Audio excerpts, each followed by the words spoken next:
नमस्कार, आपका स्वागत है। दोस्तों, भगवान श्री कृष्ण वास्तुशास्त्र का विशिष्ट ज्ञान रखते थे। उन्होंने समय समय पर धर्मराज युधिष्ठिर को वास्तुशास्त्र का ज्ञान दिया। यह ज्ञान समस्त मानव जाति के लिए अत्यंत महत्वपूर्ण और कल्याणकारी है।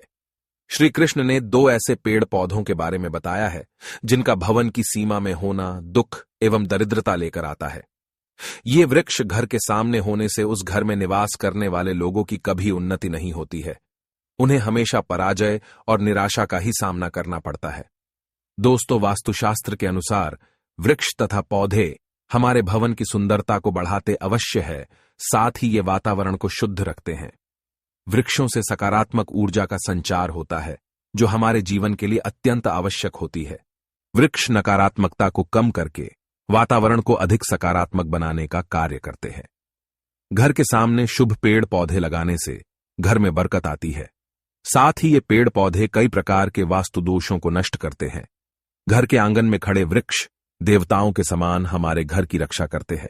इसीलिए हमारे पुराणों और शास्त्रों में भवन की सीमा में कुछ शुभ वृक्षों का रोपण करने की सलाह दी गई है। आज हम जानेंगे हमारे घर की सीमा में कौन से वृक्ष तथा पौधे होने चाहिए और कौन से वृक्ष नहीं होने चाहिए। जैसे कुछ वृक्षों को शास्त्रों में शुभ बताया गया है, उसी प्रकार से वास्तुशास्त्र में अशुभ वृक्षों तथा पौधों का वर्णन मिलता है। इन वृक्षों का घर की सीमा में होना अशुभ और अमंगलकारी होता है। ये वृक्ष घर के सामने होने से दुख तथा दरिद्रता का ही सामना करना पड़ता है। इन वृक्षों के सानिध्य में रहने पर धन का नाश होता है, शत्रुओं में वृद्धि होती है, मनुष्य अपना मान सम्मान तक खो देता है। इसीलिए यदि आपने भी जाने अनजाने में अपने घर के आंगन में अथवा घर के अंदर ऐसे वृक्ष तथा पौधे लगाए हैं, तो बिना देरी किए उन्हें तुरंत हटा देना चाहिए।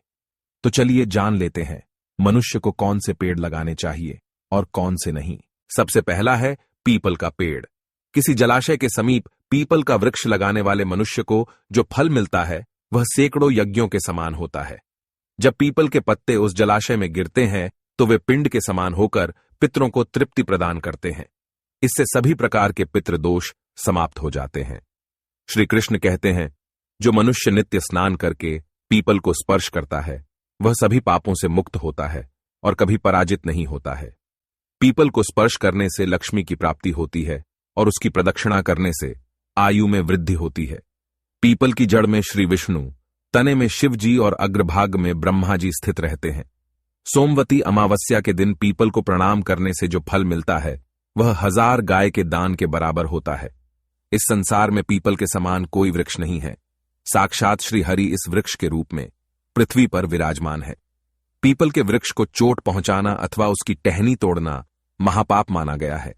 ऐसा मनुष्य एक कल्प तक नरक में रहता है और जो पीपल को जड़ से काटता है उसका कभी नरक से उद्धार नहीं होता है।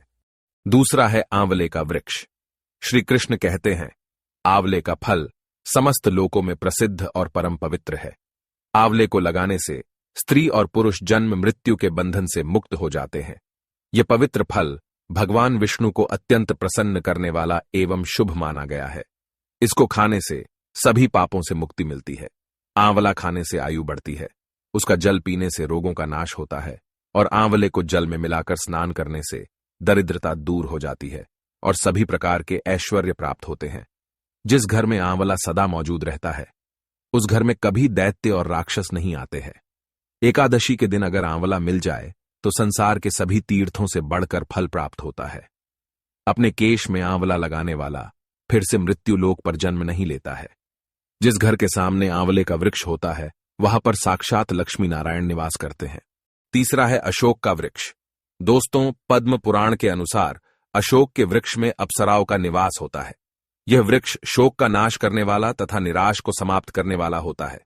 इस वृक्ष को घर के पास लगाने से घर में सुख शांति बनी रहती है। अशोक का वृक्ष शीतलता और यौवन प्रदान करने वाला होता है। मां लक्ष्मी ने जब देवी सीता के रूप में अवतार लिया था तब रावण द्वारा अपहरण करने के बाद उनका वास अशोक वाटिका में था। अशोक के वृक्ष ने मां सीता की बहुत सेवा की थी। इसीलिए मां सीता ने अशोक वृक्ष को यह वरदान दिया था कि जिस भी स्थान पर यह वृक्ष होगा वहां पर उनका सदैव ही निवास होगा। चौथा है पाकड़ का वृक्ष।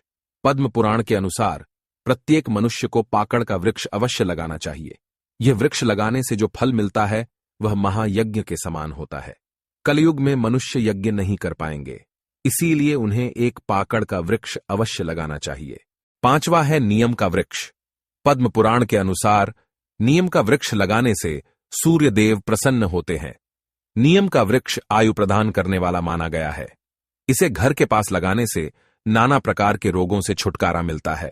मां लक्ष्मी को नीम के पत्ते अत्यंत प्रिय होते हैं, इसीलिए वह नीम के वृक्ष के पास निवास करती है। घर के सामने नीम के वृक्ष का रोपण करने से धन संपत्ति की प्राप्ति होती है। 6वां है जामुन का वृक्ष।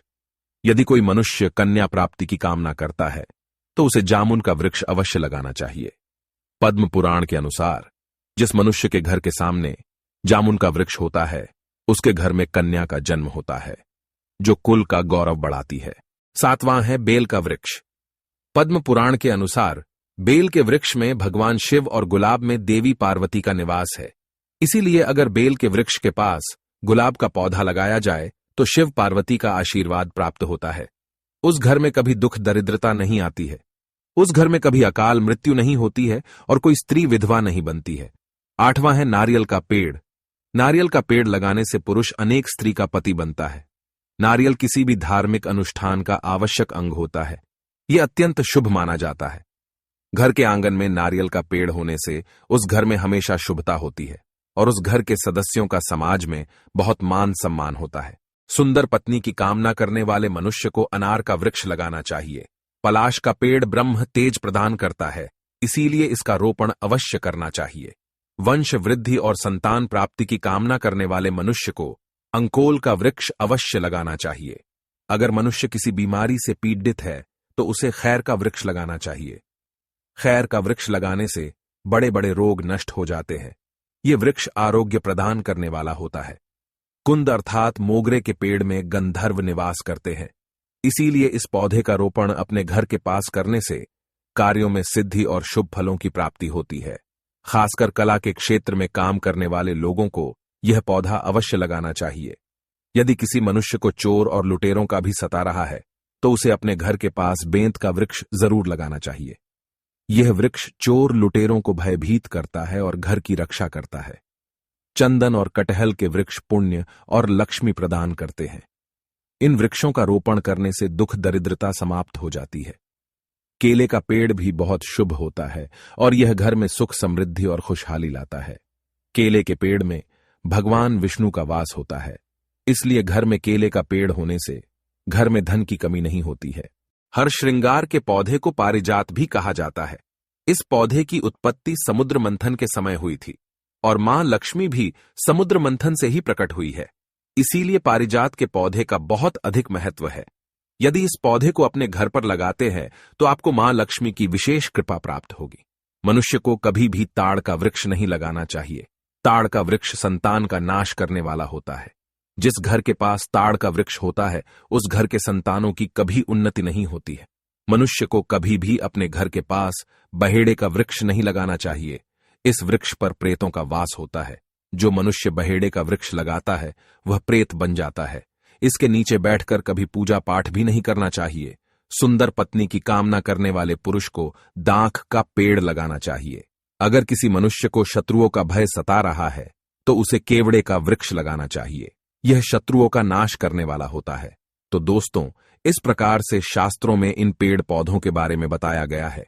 उम्मीद है आपको यह जानकारी अच्छी लगी होगी। वीडियो को लाइक जरूर करें, कमेंट में जय श्री कृष्ण अवश्य लिखें, साथ ही चैनल को सब्सक्राइब करें।